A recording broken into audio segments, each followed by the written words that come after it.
अस्सलाम वालेकुम, मैं हूं डॉक्टर जुनैद और आज के इस वीडियो सेशन में मैं आपको कंप्लीट गाइडेंस प्रोवाइड करूंगा कि अगर आप पाकिस्तान से चाइना में एमबीबीएस करने के लिए आना चाहते हैं तो यहाँ पे एमबीबीएस में एडमिशन लेने का क्या क्राइटेरिया है और एज अ पाकिस्तानी स्टूडेंट आपने किन किन रूल्स और रेगुलेशंस को फॉलो करना है, पीएमडीसीए की क्या रिक्वायरमेंट है जिनको आपने फुलफ़िल करना है अगर आप पाकिस्तान से यहाँ चाइना में एमबीबीएस करने के लिए आना चाहते हैं।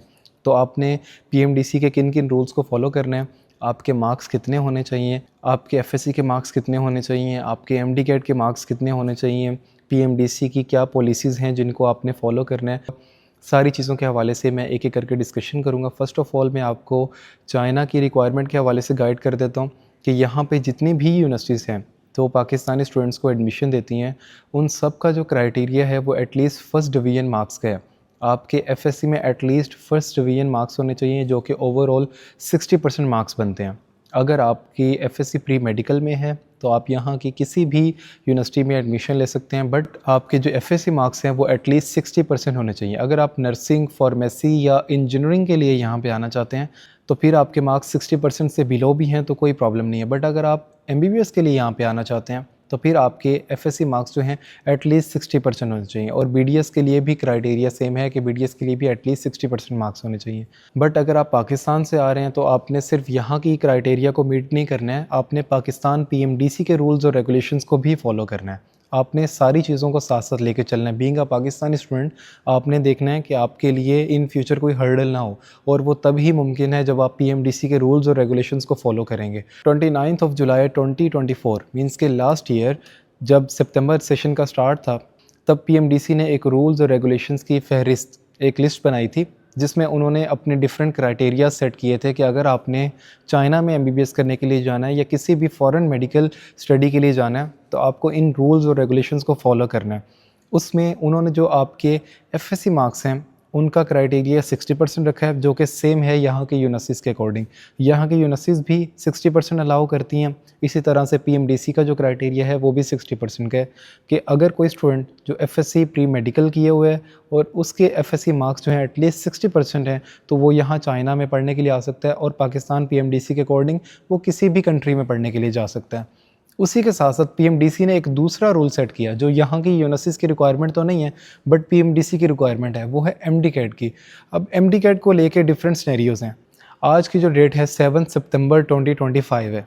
इस टाइम पे पाकिस्तान में एमडी कैट की रजिस्ट्रेशन जो है क्लोज़ हो चुकी है, तो वो स्टूडेंट जो एमडी कैट को रजिस्टर कर चुके हैं वो अपने एमडी कैट को लाजमी अटैम्प्ट करें, और वो स्टूडेंट जिन्होंने अपने एमडी कैट को अटैम्प्ट नहीं किया है वो परेशान हो रहे होते हैं। वो मुझसे मोस्टली स्टूडेंट्स ये क्वेश्चन कर रहे होते हैं कि सर हम अब अगले साल आएँ क्योंकि हमने अपना एमडी कैट नहीं दिया है, जबकि ऐसा कुछ नहीं है। आप एमडी कैट की वजह से अपना एक साल वेस्ट नहीं करें क्योंकि ये पॉलिसीज़ चेंज होती रहती हैं, ठीक है। यहाँ पे चाइना में इस टाइम पे जो पॉलिसी है वो सिर्फ आपके एफएससी मार्क्स की है जो कि मैंडेटरी है, हर साल सेम रहती है।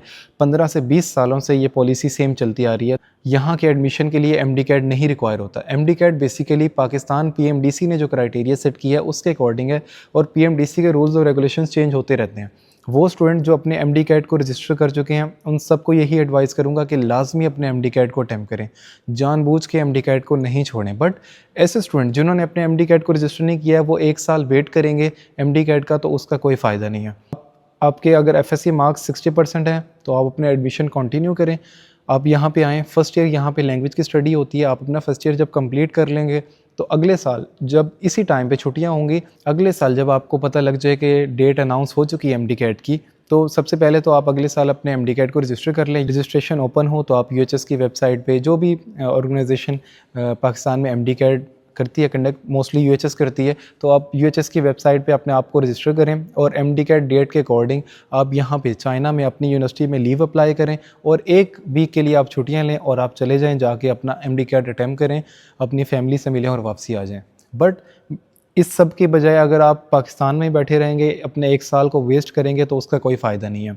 एमडी कैट की जो पॉलिसी है वो सिर्फ यही है कि आपने 50% मार्क्स सिक्योर करने हैं एमडी कैट में, जो कि आपको हेल्प आउट करेगा आपकी एनओसी लेने में। एनओसी अगर आप इस साल ले लेते हैं तो भी ठीक है, आप अगले साल ले लेते हैं तो भी ठीक है, क्योंकि एनओसी तब चेक होती है जब आप ग्रेजुएट होते हैं। तो ग्रेजुएशन से पहले पहले आपने एनओसी अपनी सिक्योर करनी होती है, तो कोई प्रॉब्लम नहीं है। अगर एक स्टूडेंट ये चाहता है कि वो अपना टाइम वेस्ट नहीं करे, वो यहाँ पे स्टडी के लिए आए तो बिल्कुल आ सकता है, क्योंकि यहाँ की यूनिवर्सिटीज़ को एमडी कैट से कोई कंसर्न नहीं होता।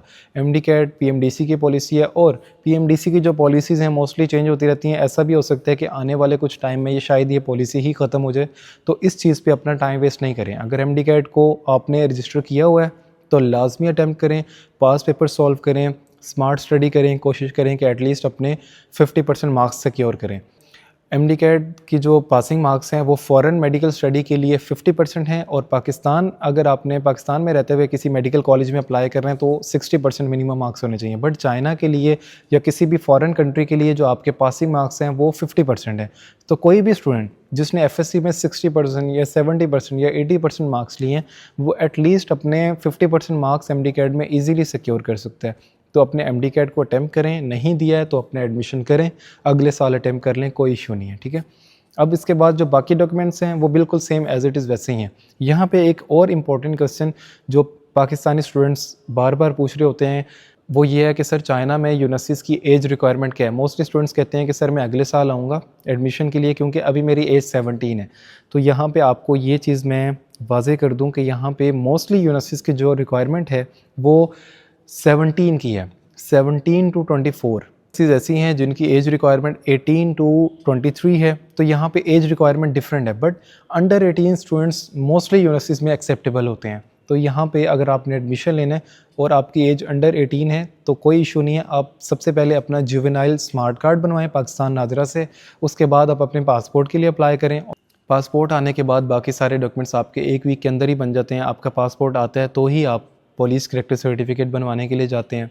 आपका पासपोर्ट आता है दैन उसके बाद ही आपका मेडिकल एग्जामिनेशन फॉर्म बनता है, और इसी के साथ साथ आपकी मैट्रिक और एफएससी के रिज़ल्ट कार्ड और ये सारी चीज़ें चाहिए होती हैं। तो यहाँ की यूनिवर्सिटीज़ की जो रिक्वायरमेंट है वो आपके एफएससी मार्क्स पे डिपेंड कर रही होती है। कोई भी बच्चा अगर उसने एमडी कैट की रजिस्ट्रेशन नहीं की है तो अपने एमडी कैट की वजह से अपना पूरा 1 साल वेस्ट नहीं करें, अपनी स्टडी को कंटिन्यू करें और इंशाल्लाह अल्लाह के फ़ज़ल से आप अपना एमडी कैट अगले साल भी दे सकते हैं। पाकिस्तान जाने के लिए आप 1 या 2 वीक के लिए आप लीव ले सकते हैं, कोई इशू नहीं है। मोस्टली तो वैसे सितंबर इनटेक में स्टूडेंट्स कर जाते हैं। जो बच्चा इस साल अभी सितंबर इनटेक में यहाँ पे आएगा तो अगले साल वो वैसे ही फ्री होगा। 2 महीने के लिए जब सेशन एंड होता है तब आपको छुट्टियाँ होती हैं, आप जाएँ अपने एमडी कैट लाजमी दें। बट अगर कोई बच्चा छुट्टियों में नहीं जाता है और वो सिर्फ एमडी कैट के लिए जाना चाहता है तो आप अपनी यूनिवर्सिटी में लीव अप्लाई करते हैं 1 वीक या 2 वीक की, और आप जाते हैं और एमडी कैट दे के आ जाते हैं, कोई इशू नहीं है। सब यूनिवर्सिटीज़ इस चीज़ के हवाले से बहुत कोऑपरेटिव है। आपका अगर कोई भी जेन्युइन इशू होता है तो यूनिवर्सिटी आपको लीव देने के लिए पाबंद होती है। यूनिवर्सिटी की रिस्पॉन्सिबिलिटी है कि वो आपको लीव देती है, तो कोई प्रॉब्लम नहीं आती है। तो अपने टाइम को वैल्यू करें। आपका कोई भी क्वेश्चन हो तो आप मुझसे पूछ सकते हैं। इंशाल्लाह आपसे मुलाकात होती है नेक्स्ट वीडियो सेशन में। अपना ख्याल रखें। अस्सलाम वालेकुम, सबको अस्सलाम वालेकुम।